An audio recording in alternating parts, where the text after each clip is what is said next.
நாங்க இது சாப்பிட்றோம். நாங்க இந்த பிராண்ட் சாப்பிட்றோம், நல்லா இருக்கு. நான் ஆல்ரெடி ஒரு இது யூஸ் பண்ணிட்டேன், இப்ப 2வது ஒன்று வாங்கியிருக்கேன், நல்லா இருக்கு. சரிங்களா? இது நான் உங்களுக்கு ட்ரை பண்ணி காட்டுறேன் எப்படி இருக்குது.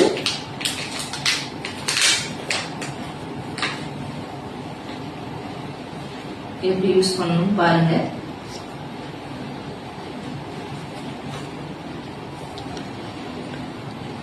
அப்படி அவாஸ் பிராண்ட் இப்படி போட்டோமா, அப்படி கொஞ்சம்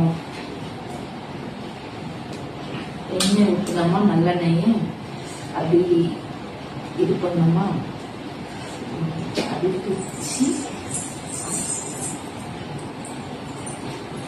அப்படி டிப் பண்ணி சாப்பிட்டா